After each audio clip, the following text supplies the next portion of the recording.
Ladies and gentlemen, welcome to Street is Watching. This is the Loud Lounge. My name is DJ Slim. And in fact, when I say my next guest needs no introduction, you know what's going to happen. I'll proceed by giving you a long intro. But Charlie, to cut a short story long, today we're about to get into it with the one and only multiple award-winning actor. Multiple, nobody say he win one. No, be multiple award-winning actor. And his mini bio on IMDb says, the person they can introduce, he's been in this industry for well over 22 years. Yo, it no be joke. He has a brand where it transcends from movies or the screens into distillery. Ladies and gentlemen, show some love for the one and only ADJETEY ANANG.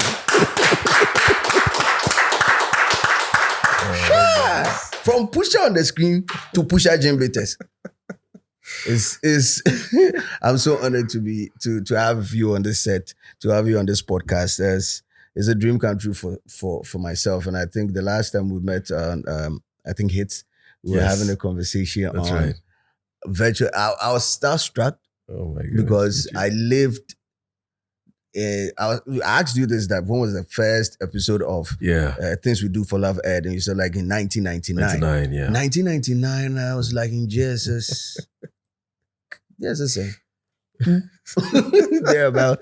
And the impact of Things We Do for Love. I mean, some of us were growing up, we never understood the storyline of what it really meant. But the character that you played has been so powerful that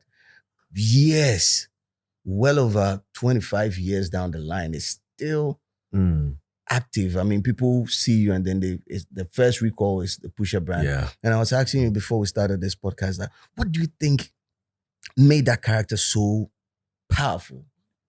People don't seem to want to let go. Sure. I think, like I was saying, I think it's a combination of the era, where you had, the nickname thing in schools going on. And then there's always, it goes with some kind of a walk, so that was the era. And then also, what we also did was also make sure that people would, relate to the character. And so what Pusha did do was that you found him in communities and neighborhoods, and so there was always like a Pusha in almost every neighborhood. He had this walk, he's a loud mouth, bad boy to the core, and all that, and he had all the ladies and all that. So you had those kind of characters in our spaces, and I think that's one thing that people could relate to easily. Even in constructing the character, I mean, the work that I did was an exaggerated work of a mate of mine, Crow, Basi Crow, so I just exaggerated it a bit.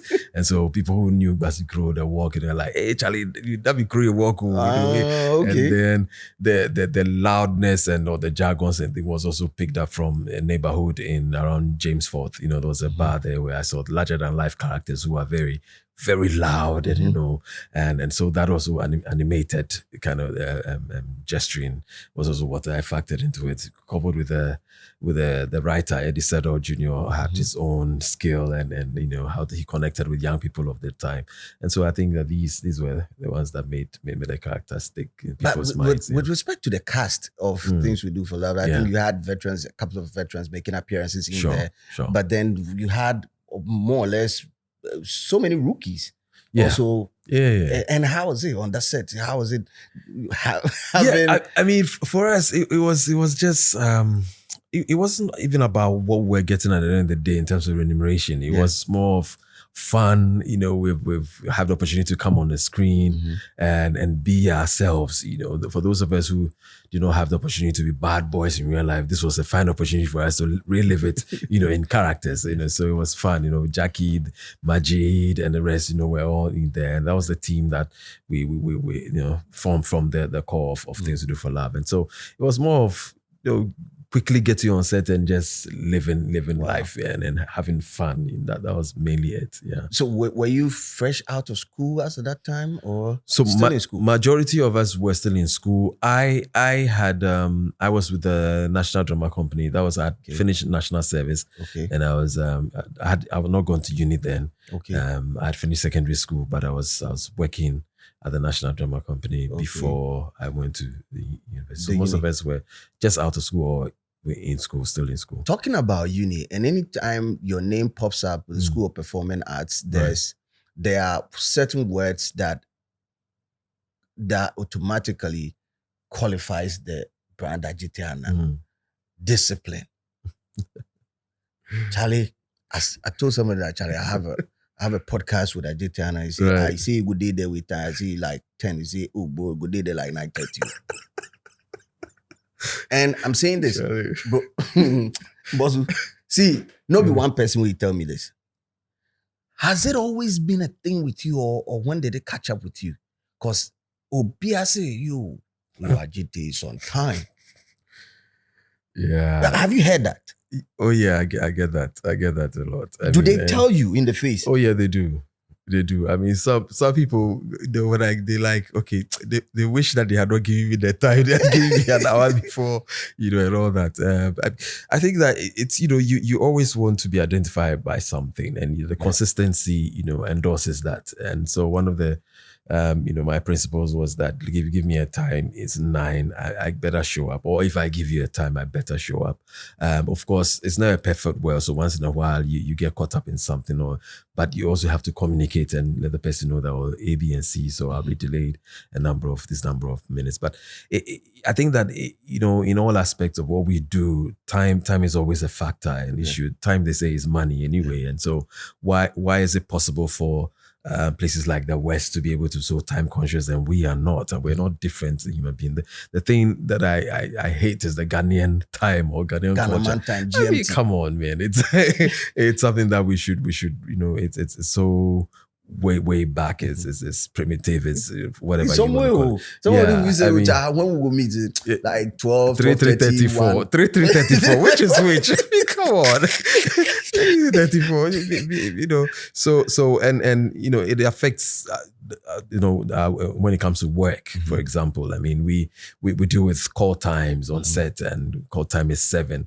If it's 7, let's come 7, shoot starts at 8, or people come in 10, 11, 12, and you're forgetting that, if you have a production that is supposed to take you 2 weeks, you've planned your shoot, everything, you know the number of scenes you're doing per day. If we're all going to come in 10, 11, and then shoot starts like 1, it means that you're going to do a carry forward. You're going to shoot scenes, and what it does is that it increases your time time on set, span, and so you're going to do 2 weeks movie is going to now become 3 weeks, knowing that you have another week of budget to take off welfare, all that, and that's costs for you. So we're not realizing even the monies that we're putting in because of just indiscipline in terms of when reported time, and all these little things affect us. And I want to be an example that we can do it. If I can't do it, everybody can do it. I mean, I'm not that special. It's just being conscious and being a bit disciplined about it, with it. But how long have you been this way? When I say this way, how long have you been conscious about this? For quite a long time, because I've also had influences. What influenced you? Well, I think a few of my mentors did. I mean, I've always been a number 1 Denzel Washington fan. I mean, and even way beyond the film space, I've watched him when he's out there, filming, and how he comports himself, his time consciousness and all that. And so I picked bits and pieces from him, and to be able to also write my own story. Not to be like a Denzel, but there are traits that you need also to arm yourself with, so that you also walk your path and journey. And so these are some of the influences that I've had from him. And what would be your favorite Denzel movie? That's a tough one to call. I think that I've fallen in love, and the reason why I fall in love with the franchise, the recent ones that he's done, the action ones, Equalizer, is that the guy is grown, but he's doing the action stuff. I think there was what that he did, the one he was protecting a book. He had this sword, Book of Eli. I'm like, wow, the action sequence was. But I think I fell in love with Equalizer because of his age, and he's still, and his coolness and calmness even in doing it. I think that those would be my favorite. Ladies and gentlemen, we have the ever amazing ADJETEY Anang in the building. We're having this conversation. It's the Loud Lounge. Right. Make sure you head straight into the comment section. Let me know what you think on any of the conversation that we're about to pick. And most importantly, smash the subscribe button and put on the bell notification to get notified anytime we drop a content. But moving on, one of the hot button issues in the country at the moment, I think you spoke to it in an interview, talking about the Stop Galamsey and then the Free the Citizen movement that is happening on social media. People have been advocating. I have a strong stance on it, and I've taken a couple of red flags on social media for that, but it's all good. You were advocating that for creatives or people who have different talents, you can equally protest. Not just by hitting the street, but through your craft. Right. And we had a discussion on it. I think last week thereabout on radio, and people were saying that yes, they do understand this is art for development. Whereby even with respect to the award schemes they have, they give awards to artists who compose songs. For development. Right. But people also have the view, some will also have the view that, at this point in time, looking at the rate at which our water bodies are getting polluted, our lands are just getting polluted and all that, we need to be a little bit radical in the approach. What do you have to say to that? Well, look, I'm never against any approach that seeks to help us as a people. I mean, whether it's development, whether it's growth, or hamper on something that we need to reconsider so that we improve as a people. My only issue would be that it has to be within the confines of the law. I mean, as long as we're not breaking any laws and it is legal, we're fine, because I think that there's spaces for us to, allow us to go on demonstrations and all that. But I think that, when there's a call, anything that is of a national interest and is sensitive to people, and it has something to do with lives. I think that there's a need for all of us who are in the creative space to sort of inject, something in there. I personally, when you look at movies and stories, what we do is just reflect your mirror society. And so if a group of people, a community, a region, their lives are being hampered by not having good drinking water. I mean, we already have that issue already. And then what is also left with on our rivers is also being contaminated. We need to reach out, in a way, through what we do, the stories that we tell. I think that the powerful tool that we have is the visual images or imagery that storylines, leave on people's minds. And sometimes just a shot tells you volumes and come and sit on the pulpit and talk plenty. And I think that we can't do that in short skits. We can do that in series. How you're watching Netflix, you're watching a movie, and then a scene comes and a man together. I was like, where did this one come from? What's up? You didn't tell us no man, they come hug their things. I was like, so we can do something like that, injecting there for us to, we're all concerned, we're all a part of, because it can happen to any of our water bodies, within this space. Recently, I saw a video of the Dainsu River, which feeds into the Wager Dam. Exactly. And the level of pollution. Exactly. And for me, it's this platform also serves to sort of empower us to not just limit it to Galamsey. I mean, it's about time that any issue that is of, we're sensitive to, we begin to, and that's the way we can be authentic in our storytelling, so that it's not far-fetched or out there, because that's what the world is also looking for. They're coming down to our shores to make, before you realize somebody from Hollywood is coming to write a story, and then before they are doing a movie, they're going to cash out on it and also educate us at the same. So it's about time that we begin to own our own stuff. Okay, so I have these wild theories. Right, okay, go ahead. On Galamsey. Okay. And first of all, I want to go. You're a man of God, right? And I want to touch on religion a little bit, because I believe religion has been catered or pushed to us here in this part of the world, made us to believe that there is a place, a safe place called heaven up there waiting for us when we die. And we don't, as Christians, we don't have to value anything on this planet called Earth. And that has led to people not seeing this place as a place that they should keep, keep cool or Right. clean this place up, because and that place is, we have Street of Gold, Right. all this. So Yeah. Okay. people don't really tend to take good care of this place called Earth. But in the long run, if the Almighty is watching us right now, Yeah. and he sees what we are doing here to this beautiful place that he's given us, he will never invite us there. That is what I think. So religion has a stronghold to place in there. As a man of God, am I spot on, or I'm way off? You're not way off. You're not way off. I mean, if the little that we have, because who created this world? I mean, from the Christian perspective, the God created this land, and if we can, and He entrusted it into our hands and care to take care of it. Yeah. If we're failing at that, then we're not doing what He's asked us to do. So we need to take it. It's like a rehearsal before we get to this. I mean, I heard a pastor say that at the Buddha that BBBs, you my own heaven, one katanko chipo Peter, because of our behavior here. I think that we sort of sometimes we're so caught on in this religion thing that we lose sight of everything.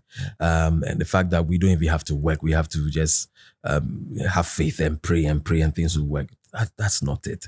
The roles that we need to play here on earth, and we're supposed to impact one another, ensure that we take care of what we've been given, and we have to work towards it. And not just rely on just there's a place, so I don't want to waste my time doing anything and wait for that day. No. That is not Christian. That's another creation out of Christianity, and I think that we need to sit up and make sure that is not what is. Second theory. Yeah. And these are on the lines of politics, right? Sure. I believe in 2016 when the current president, Nana Dankwa Akufo-Addo, started his Operation Vanguard, right? It was to combat illegal mining. Right. And then he funded these security agencies, made sure that they were at these various mining sites, I remember. Banning all these caterpillars and all that. The first thing that happened was there was an outpour of people saying that, why do you ban them? Bring them, we'll use them. I know, yeah. He did not get enough support for that. That is according to me. Okay. Now, the opposition party, major opposition party, goes round into these mining communities telling them that, look, vote for us. When we come, we'll give you... Is that what's happening? We'll give you the chance for you to mine. Wow. And then, fast forward, MPP loses all seats in the mining communities except Takwa. So now it has become something like, Charlie, lose. I believe the solution, and I'm thinking the solution should be, as we are protesting right now, and I support the protest. Right. As we're protesting right now, as a sign of good faith, because politicians, they need our vote. Right. We need to also find a way to force them to join the march. What would be, it would be a very, very big sight to see John Dramani Mahama, Baumia, Cheddar, Donko, and all these hold hands with the protesters as a stance against Galamsey. Is this thought way off, or is it also a cool idea? It's not way off for me. It's not way off for me that we all buy in the agenda, where we're all concerned.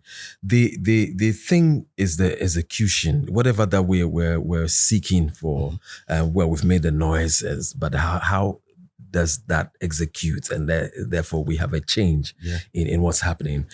I'm not totally against mining resources from the earth, because that's what we've been blessed with, and we know the impact of that, in countries who have been able to access it.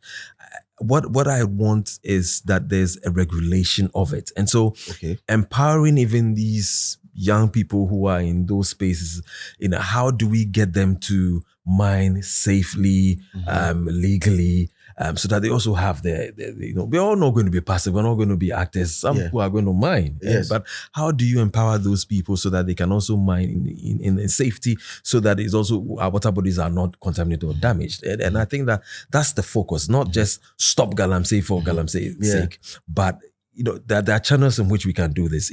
We have the bigger miners. I think we have Yeah, we had the Anglo Gold and all that, but they Newmont. definitely will be. They can't do everything everywhere. Yeah. How do we, as subsets, get these people do it legally and in a safe environment that we do not harm our own selves? And I think that's where the conversations should go, so that it's for all of us. And so you're not far fetched from what you're saying, that we should come together. Yeah. Ladies and gentlemen, start having this wonderful conversation with my big bro, ADJETEY ANANG, legendary, up in the building. We're having this chat on Galamsey, but we'll switch quickly and have a look at show business. Now, this conversation is also from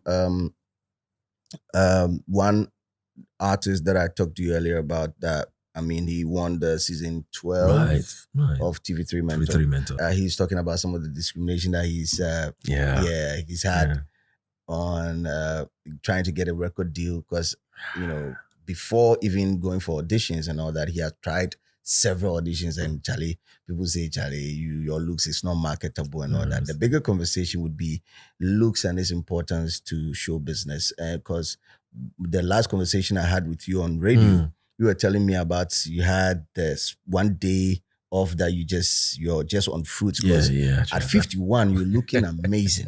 Thank you, Charlie. Thank you, bro. If we pick you and we pick other 51 people, Charlie, problem deal. It's a life, life. Oh my goodness, Charlie. But I'm sure we are all going through the same level of stress. But genetically, is it something that is in your family? You age younger? 25 for your Marco. Well, I mean, I think that the science of that, but I think that for the most part is the choices that individuals make as well, and because you still may come from a family that have the genes where you guys are young, but the choices you make in terms of maybe you become a bushman, it will have an impact on you. So it's that, and then coupled with the choices that you make. But going back to this thing. The aesthetics is very important, especially in our age where we find ourselves. Social media even influences you to do same. I mean, you can take selfies about 10, but you're selective. You take the best out, 3 or 2. And then post that one. All the others you either delete or you don't let the world see it. So we're more like programmed to show the best of us. Then the issue of when you are different, and which then begins to then become very unfortunate, because you may be very gifted, you have something to offer, but just because of your look, we don't see much of it. It could be a groundbreaker, where because you're different, or you have this ability, and then people are like, oh, this is new, this is unique. Why don't we see it from that angle as well? But unfortunately, as I said, we're being when you go to Instagram, for example, if you put people who are not like us, then it becomes, you have less comment. Even when you have comments, it's negative and all that. I think that's unfortunate. We need to sensitize and reorientate our audiences that look, it's just how we not accept stigma against, it's still stigma. It's still a problem with issues. I mean, when you go into the hinterlands, it's even worse, where people have HIV/AIDS, they put them behind, and nobody gets to know of them till they die, because then the thing is that you think that the family has been cursed, or you'll be amazed at some of these beliefs. And we need to really change all this in a world where we're getting more knowledge, and so that people who have talents and giftings can still impact, no matter how they look, no matter how even with the people with disabilities or whatever, they're still human beings and must be given the equal space. That's really serious. The other part of the looks with respect to showbiz, and especially this is for the ladies and the women that might be watching us, and because there's always that. Okay, the title, the slogan is sex sells. Yeah. And there's always that urge for them to look precisely a certain way. Precisely. I don't know, when you started off, right? Yeah. How big was that? It was such an issue. It was in huge. 1999. It was still huge. Oh, and then because listen, I remember that part of the thing was how do we get people to connect to because it was more like a first of its kind, you know, and therefore the thing was that, okay, let's get people who are skilled, who can deliver, but also let's go in out to the schools like the GIS, the, you know, those kind of Dadabi schools, and get very good looking ladies and guys because appealing to the screens. appeal to the screens, you know, so that you get the guys watching. Charlie, the girl will come with this Some series, fresh chick you know, be there, it has to the numbers, and even though that was not the only focus, but it was part of the considerations, and so we got the likes of Dede, Marcia, Sena Chikata, and all those people intentionally, and we didn't really go in for whether they can deliver.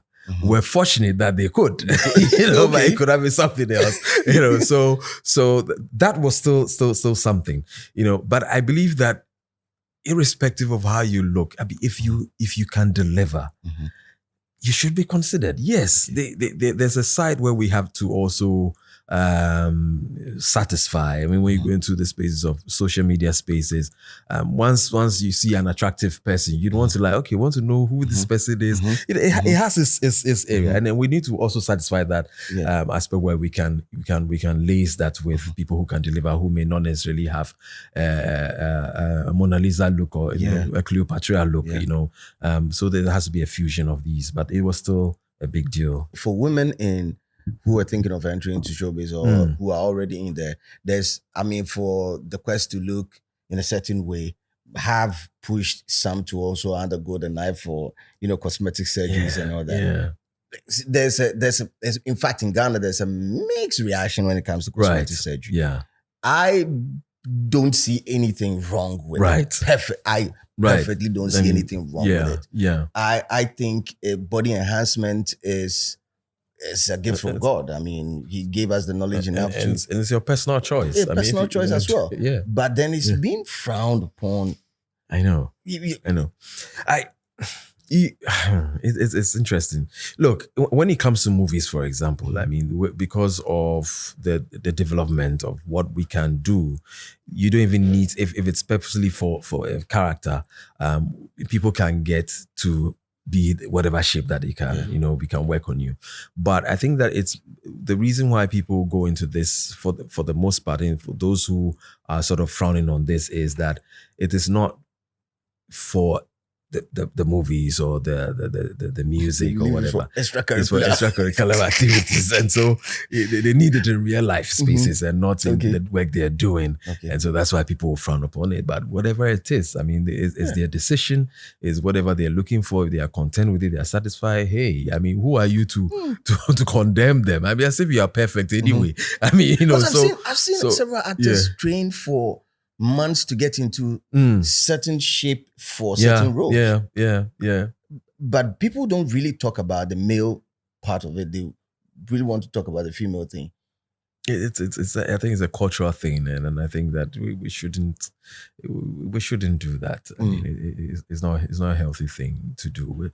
We you know, we're friendly people, but I think that sometimes we abuse that and go into people's spaces. You know, when we're not even invited, we'll give you the right to come and comment on the choice of food that I want to eat. Is that your business? It's not. I mean, but if I can tell me that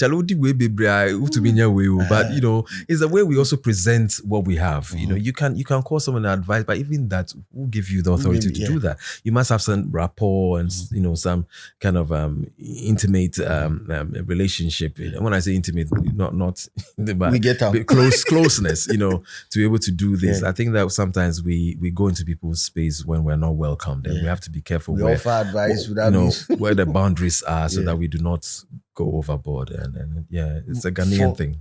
For movie lovers, and I know many of them are watching us right now because we're on YouTube, and that's where right. For movie lovers, there was a period where you know, the Kumawood Renaissance, and there was the Ghallywood thing, and Ghallywood and Kumawood were rising together, and then all of a sudden Kumawood go up small, then you'd be like, you hear comments from Ghallywood be like, oh, these people, they don't do what's quality and all that. Right. That friction.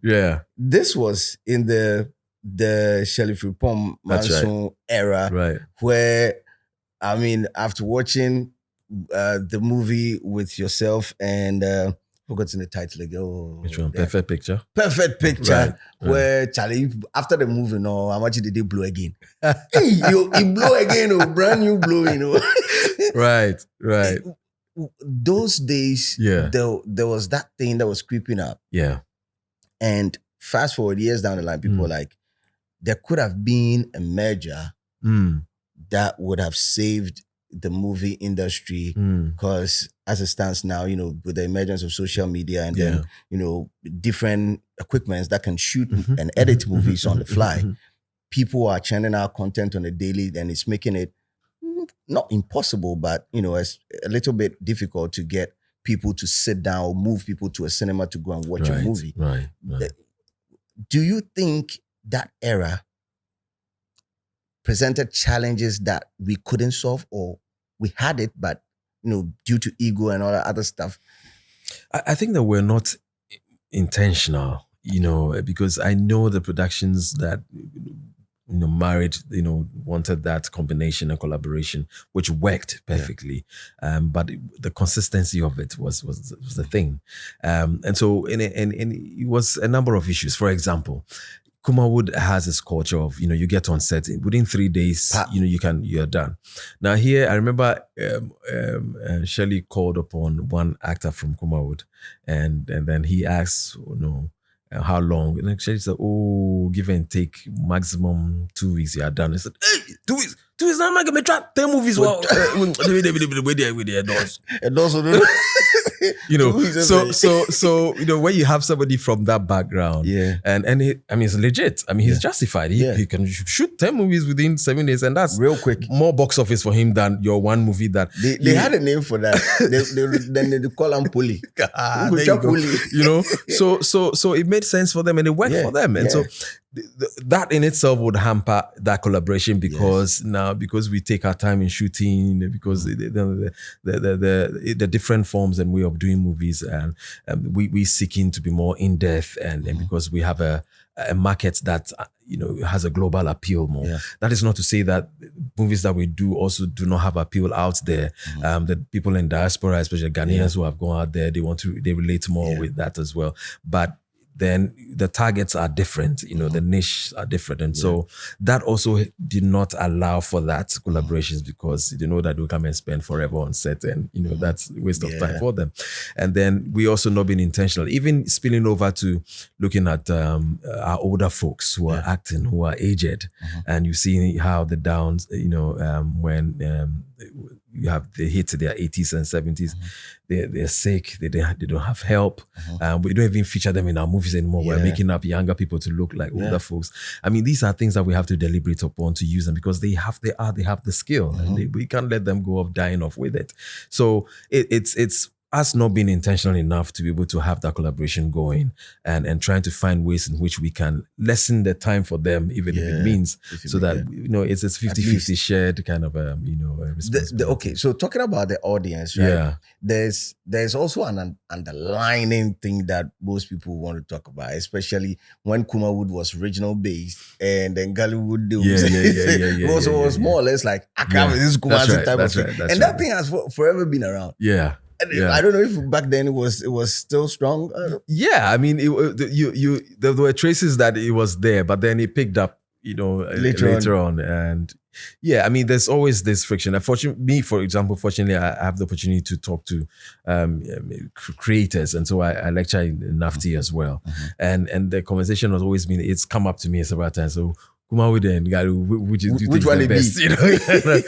I'm like, it's there. Ways in which we do, it's an art form, and I always tell them that they should never make the mistake. Those of us in the urban areas or belong to Ghallywood, make the mistake and look down upon the Kumawood actors and actresses. I always tell them that, look, they deliver in their mother tongue first, and so most of the time they're very natural, because it's from within. The only problem may be excesses. So sometimes there's exaggerations, it's stretched. But in terms of delivery, naturally, they have it, 100%. Sometimes we struggle because we're speaking in a medium of that is not our mother dialect. So when we speak, we have to even go back to interpret it before we speak. Sometimes even we don't even understand what we said.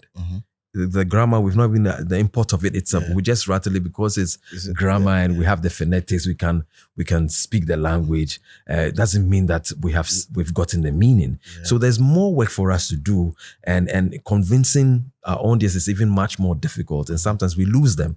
But with them, it's a natural thing. It's a natural thing. What we need to just chop off with the exercise. And so they are way up there. And I think that we some of the medium of communication, sometimes we look down the vernacular, and that's where the mistake is. Even way back in school, and where if you speak vernacular, then Charlie, you then put some this thing for my neck top.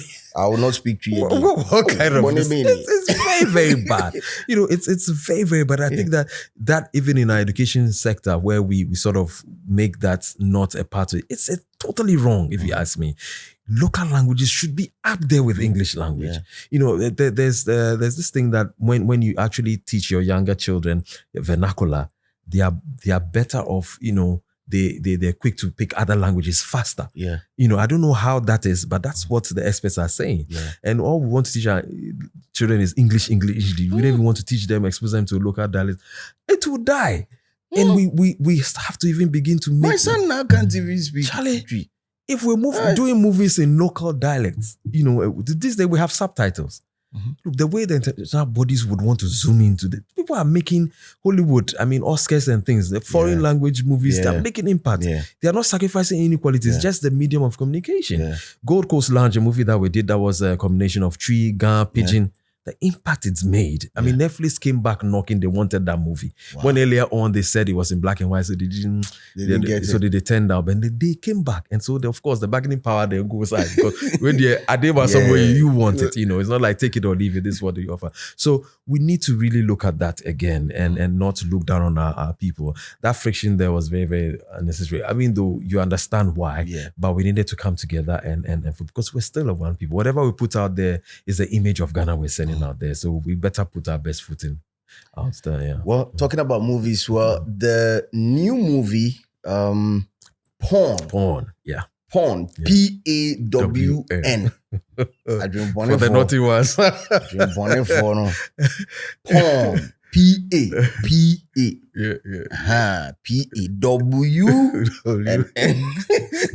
It's not the other one. It's a chess piece with the less value. That chess.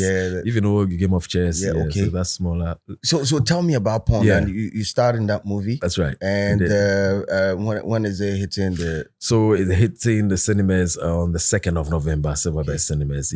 So Pawn has been, it's a collaborative work. Me, Lynx Entertainment, Tygon Create.